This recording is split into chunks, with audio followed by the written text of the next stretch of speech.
Going on, nieces and nephews. Just thought I'd drop a quick video. You never know how you just existing might impact someone else. You never know how your life might impact somebody else. I'll tell you a story about my Uncle Ed. Man, Uncle Ed, ever since I can remember, Uncle Ed was this he's about 6 feet, just all muscle. Like, I used to think he was like He-Man. Like, he would always flex his biceps, and his biceps were just so hard. Looked like one of these mountain peaks behind me. Like, that's how his bicep looked. And I remember he used to look like He-Man. He'd walk around in his tank tops and stuff, and he always working out in his garage. I'm talking about like old school, some cement weights. But Uncle Ed was always just so jolly, always laughing and joking around. He had a little bit of a perverse sense of humor, I'll just put it that way. Like my sister would walk my sister would walk in the room and be like, "Man, look at you with that big old booty." you know? And everybody knew he didn't mean any harm, but he was just silly, man. And Uncle Ed passed beginning of last year. And one of the things that me and Uncle Ed had in common was the guitar. We both loved to play the guitar, and that's how we kind of bonded. And when he had gotten sick, and had gotten down, I guess he just really started reflecting, and pretty much all he could do was play his guitar. He would sit and reflect and play his music. He was a double amputee, kind of like my grandmother on my maternal side, but he was a little bit more, he had his wits about him a little bit more. And he rolled around in his wheelchair. He had a motorized wheelchair he'd ride around, and he was just a cool cat, man. So cool, even still the same guy when both his legs are cut off at the knee, like still the same guy, jolly. But I'm sure he was fighting his own demons and battles on the inside. But yeah, I mean, growing up, Uncle Ed, he's my mom's youngest brother, and he was kind of like a protector of the family. He didn't play no games. I remember at my mom's wedding, my mom got married after my stepdad passed on, which we'll talk about in another video. But after my stepdad passed on, my mom got remarried, probably over 10 years later. She got remarried, probably about 10 years later. And my Uncle Ed was there. I believe he walked her down the aisle. And it was very interesting because, my mom was over 60 at the time. And, well, she was probably about 60 at the time. But she still had a wedding. My mom's this beautiful lady, very, very, very ladylike, very prissy, loves decorating and loves frilly, ornate things. So she had a wedding. I remember at the reception for the wedding, the guy who married her, he was our preacher at the time. My mom's a preacher, my mom's minister, and he's a minister who was not ashamed of his past. He came from the streets, and he'd always talk about it, and he wasn't ashamed of the past at all. Sorry about this man, but he my Uncle Ed we're standing there talking, and the preacher walked up, and Uncle Ed, I was like, "Hey, Uncle Ed, our minister, brother such and such," and he's like, "Yeah, I know that nigga." And he said it right in front of him and looked at him, and it was crazy. So I don't know. I feel like they might have known each other from the streets or something, from the mean streets of H-Town, Texas. But this is the type of dude that Uncle Ed was. But Uncle Ed had twins, and they were my cousins. It was boy and girl twins. And the boy twin, he was about 7 or 8 years older than me. I used to look up to him. He played college football, played tight end. He was all-state, a standout player. And he played tight end at a college, and I used to always look up to him. And later on in life, he got into bikes. Just a real cool cat, always smiling just like my uncle. Well, he passed away. So my uncle was really, it was rough for him after that. It never really was the same after that.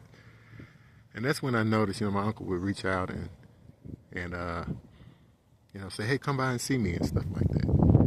I didn't, he had several nephews, but he just kind of took a liking to me and my younger brother. And my younger brother, he was busy with life and he didn't get a chance to go by as much. But every time I got a chance, I would. And being that I live out of the state now, it was few and far in between. But he really enjoyed us going over and seeing him. And even when he was sick, he didn't care. He wanted his Miller High Life, the champagne of beer, or he drank Ice House. I'm talking about the cheap beers, right?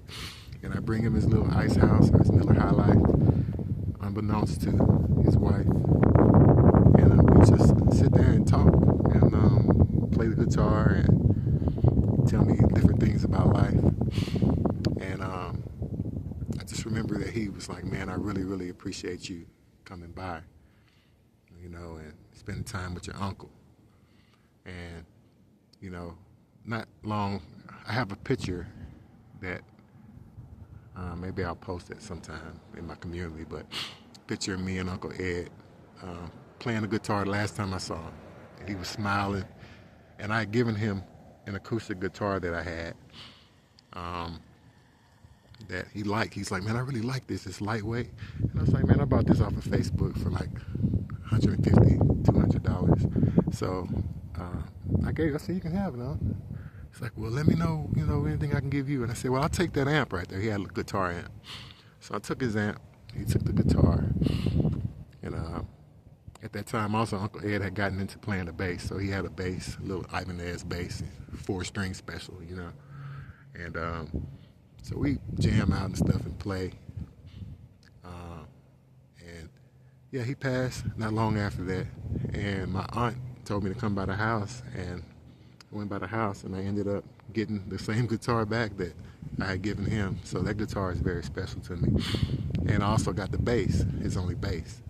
She said I can pick whatever guitar I want, and I picked the bass because that's what we bonded over. So those are two pieces that I'll always have and I'll always cherish and always remind me. As a matter of fact, the bass has a strap, and I don't know if you know those work outfits, those work uniforms that have your name right here. It said Edward, and he used to always, he was kind of like a crafty type dude, so he sewed his name tag from one of his old work shirts onto his strap for his bass. So I have that. So it's pretty special to me. But yeah, I just made this video to say that you never know how you might impact somebody. You just being you just existing. You never know how it might impact somebody in their life. So shine your light. You could be, even if you're just speaking to a stranger on the street, shine your light, and you'll be surprised what might come of it. You might end up building a relationship, and next thing you know, there's an advantage to that relationship. For instance, one time I was playing golf, real quick. I was playing golf by myself, cheap municipal course. I'm not very good, but I like to play. And so I'm out there playing, and this guy, walks up to me. He's like, hey, I noticed you're playing by yourself. You want to join me? I'm like, yeah, sure. So we get to talking, and I tell him, yeah, I have a background in architecture, and we're just talking. It turns out he has some work that he needs for me to do. And so I ended up getting work just from being friendly and being open to, a new experience, a new relationship. Excuse me. Not only that, but at the time I was having some issues with my truck, and I needed to get under the truck in order to access what I was trying to do. It was a starter on my Ford F-150. You had to get to it from the bottom, and I was having some issues getting to it.